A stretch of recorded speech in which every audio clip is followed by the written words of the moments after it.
this whole thing that we're talking about now, the larger picture, is about energy transformation through us. We're becoming aware that we're connected to everything again. And I think isn't that kind of the big picture? Well, it sure seems that way to me, that, we're moving from, that at least our consciousness is supposedly non-local, and we're moving away from this fragmented and distorted view of the world to one of unity and oneness. Yes, absolutely. From a quantum physics standpoint, you're talking about non-locality and this is John Bell's theorem. But yes, absolutely.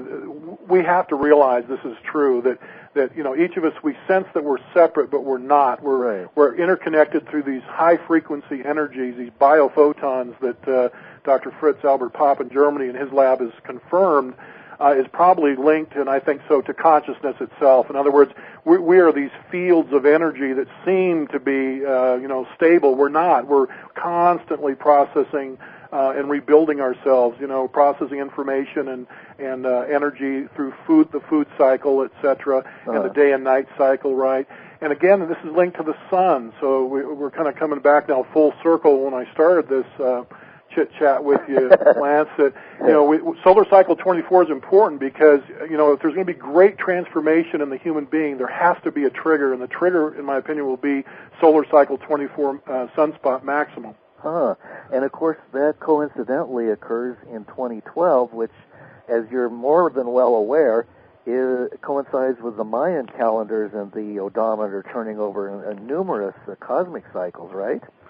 Yes, and in fact, Rick Strassman, the psychiatrist who wrote that marvelous book, DMT, the Spirit Molecule, and Dr. Strassman, I saw quoted not too long ago, was talking about that he's kind of come to the idea, too, that somewhere around 2012, this galactic alignment that John Major Jenkins is infamous for in bringing to our attention for many years now, is linked probably to the pineal pituitary gland. So, if this DMT, dimethyltryptamine, which is made in the brain and in the blood and in our lungs, actually, so it's just part of our consciousness. This is what turns on, for example, the day and night cycle. This is why we sleep, is there's a change in the DMT. And so if this galactic alignment of on or about 2012 somehow changes the energetic dynamics of the body, and something within DNA itself probably will trigger this, Dr. Strassman said yes. He said, I've concluded that this is probably what this is all about. And he says that it may even be a big flu pandemic, for example. And, of course, that was one of my visions that I had in my book. I was very concerned about the bird flu type event. But at that time, years ago, when I was concerned about this and actually got some insight into it, I was just thinking about preparing, not to experience that. But now I realize that, again, organically, this might be, unfortunately, the trigger, but, we'll see a lot of our fellow beings not survive that event. But the overall, life will go on, and it will, that probably the stress of that, in addition to the DMT release, may open our third eye. Well, and didn't Terence McKenna also come up with the date of December 21st, 2012, independently before he discovered that was a prophetic date? Yeah. I remember that Terence was working with his time wave zero theory. Yeah. Right? And so he was doing the mathematics and looking at historical markers and seeing if there's any, data that he could plot and see changes throughout history in a way that would map onto this eschatology, the study of the end time. And, he was doing it really totally from a scientific perspective, not a religious one. And certainly he said he didn't know anything about the Mayans. And, and then when he found out that this coincided with the Mayan end time calendar event, he said there has to be something to this. We're seeing this the data come in, if you will, from such diverse quarters. I cannot imagine anybody that objectively looks at this and walks away unconvinced now. I mean, my goodness gracious, there's a lot of stuff out there pointing to 2012. Yeah. I started researching it a couple of years ago, and I was amazed, it was validated through so many different sources, and then it was just like, well, how can you just can't deny it? You can't close your eyes to it. Something tips, the scales tip. Well, what did it for me, Lance, was that, at first I said, well, 2012, that's an arbitrary date. I mean, we make up the calendars, and we have Gregorian calendar. And all. Then I started thinking, well, wait a minute. No, it's talking about alignments of star systems and planetary system. I said, the same mathematics that we can apply to put a man on the moon and bring him back, the same trajectory that, type of mathematics we might use tomorrow to launch the shuttle and intersect the International Space Station. We got a 1-minute launch window tomorrow, I understand. So the point is that we can really zero in on time and space coordinates. So the only thing that's keeping us from seeing that the Mayans can do this is hubris. I mean, it's our puffed up sense of self in the modern age that's keeping us from seeing this. Yeah, we have plenty of that, don't we? Oh my God, in spades. Well, one of the things that you've mentioned too is connected to the butterfly effect, that we don't realize that our actions and our thoughts and what we do might have an effect somewhere else on the planet. Well, this comes to what we were discussing a moment ago about chaos theory, and what happens is that as systems starts breaking down, as the old paradigms, the old algorithms, so to speak, stop working. For example, the weather. We're having a heck of a time trying to determine what the temperature is going to be every 24 hours now, aren't we? Oh, yeah. It's projected to be 35, and it might be 15, and it could be 70, depending on the geographical region. Yeah. And, there might be no snow forecast, and you wake up and there's a foot of snow or 2 feet of snow.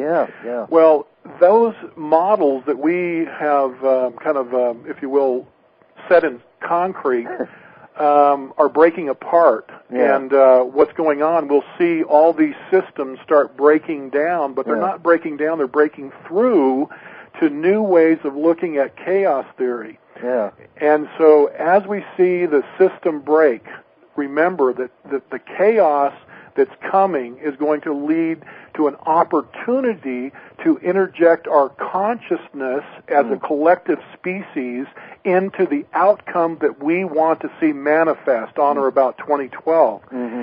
So, everything is not going to just suddenly wake up and then we're going to see a whole new world. What's going to happen is that as the systems break down, we're going to feel part of the system to the point that we're going to literally kind of just muscle it, if you will, in our mind, not to happen in a bad way.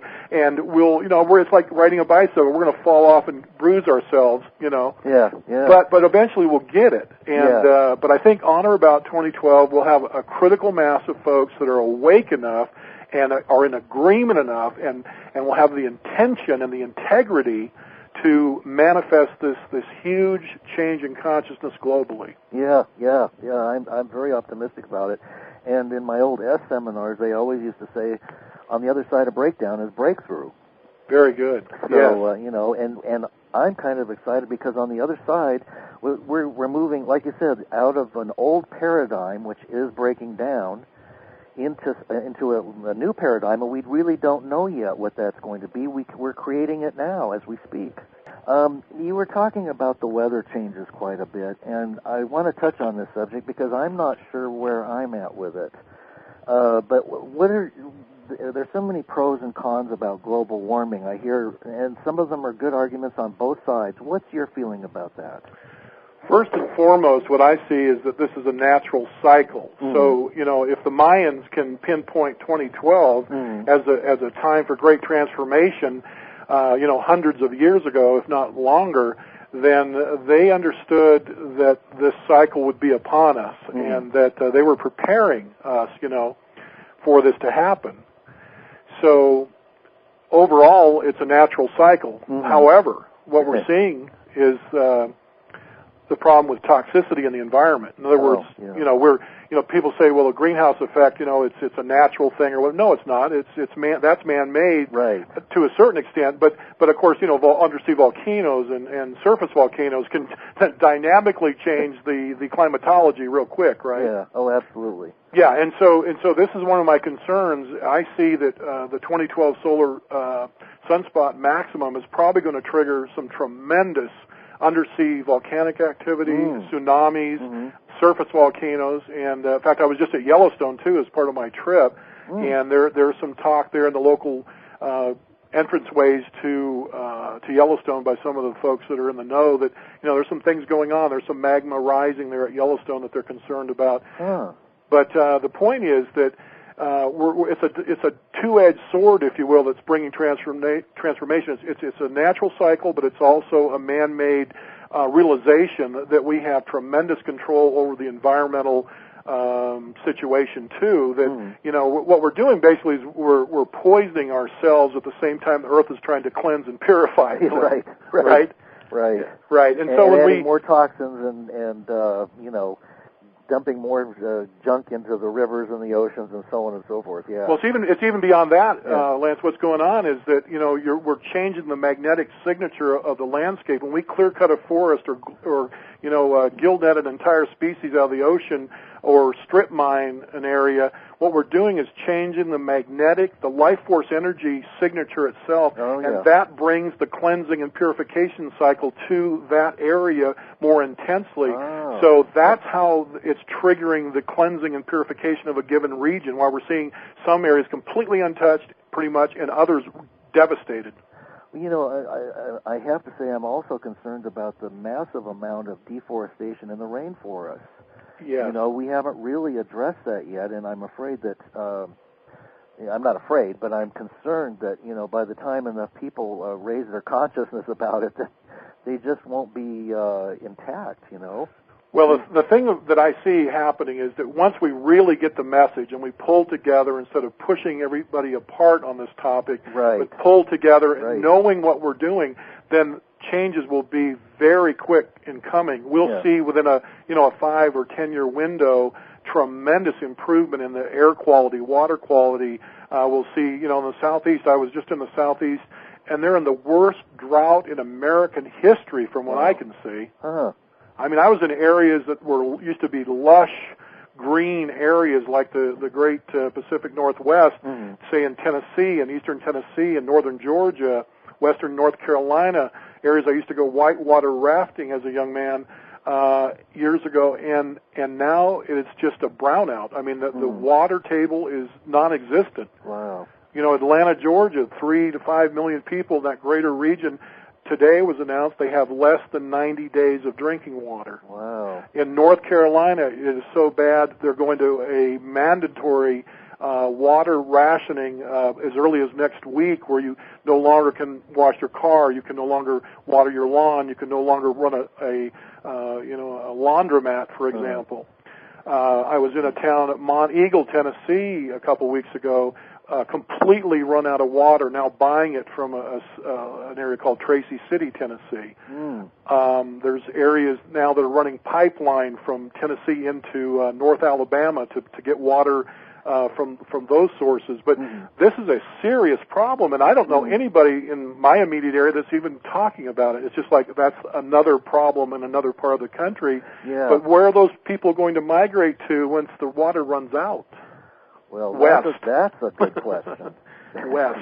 That's the million-dollar question. And then not to mention, I was hearing about some of the rivers in China where, and in the United States where factories have been dumping their chemicals into it for so long that they can't even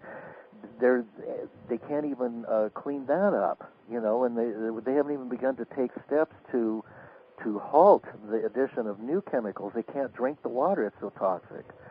Yes.